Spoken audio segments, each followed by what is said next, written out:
जौनपुर की एक ऐसी मस्जिद जिसकी बनावट से मैं खुद हैरान हूँ। इस मस्जिद को 4 अंगुल मस्जिद कहा जाता है। 4 अंगुल नाम रखने की वजह क्या है, वीडियो के आगे जानेंगे। ये मस्जिद उत्तर प्रदेश के जौनपुर शहर में मौजूद है, जो तकरीबन 600 साल पुरानी है। इस मस्जिद को कई नामों से जाना जाता है। इसे 4 अंगुल मस्जिद कहा जाता है, खालिस मुखलिस मस्जिद कहा जाता है। इसके अलावा दरबिया मस्जिद भी कहा जाता है।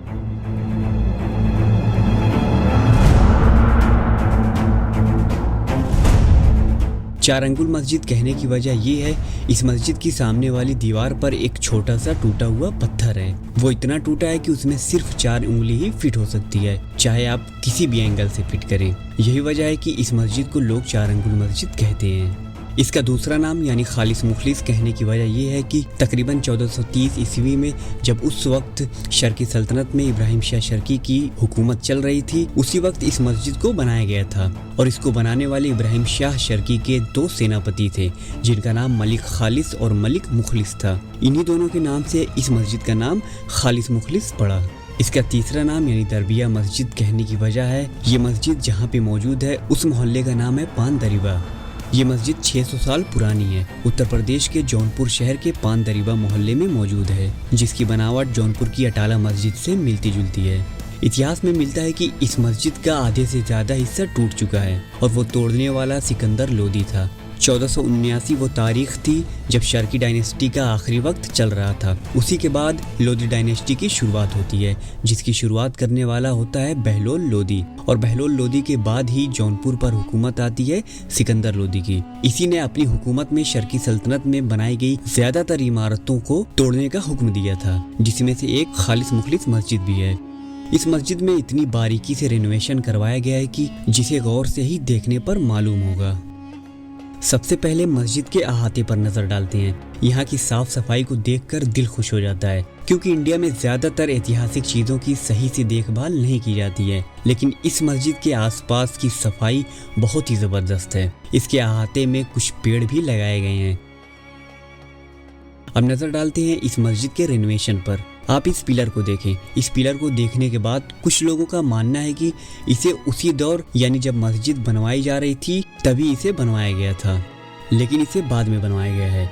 यानी ये मस्जिद खस्ताहाल हो रही थी और इसकी मजबूती के लिए पिलर को इस तरीके से बनवाया गया है कि मजबूती के साथ साथ ये मालूम भी ना हो कि इसे रिनोवेट किया गया है।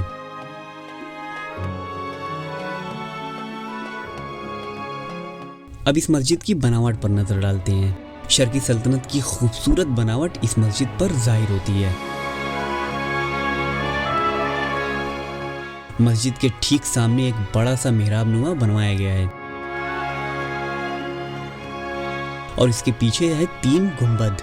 ये बनावट खास करके शर्की सल्तनत और उसके पहले की सल्तनतों में की जाती थी।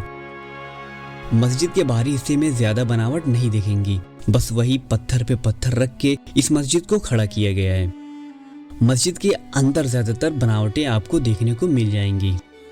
अंदर जाते ही ठीक सामने 3 मेहराब नजर आएगा, जिसकी डिजाइन काफी दिलचस्प है। एक और चीज, इस मेहराब पर गौर करिए कि इस पे काले काले निशान देखने को मिल रहे हैं। ऐसा मालूम होता है कि मोमबत्ती को जलाकर इस पे दागा गया हो। आखिर ऐसा क्यों किया गया है, अगर आपको मालूम होगा तो कमेंट में जरूर बताइएगा। मस्जिद के ऊपरी हिस्से में पत्थरों को काट काट कर कई किस्म की नक्काशियां बनाई गई हैं। अगर मस्जिद के दूसरी तरफ की नक्काशियां देखो तो काफी अलग है।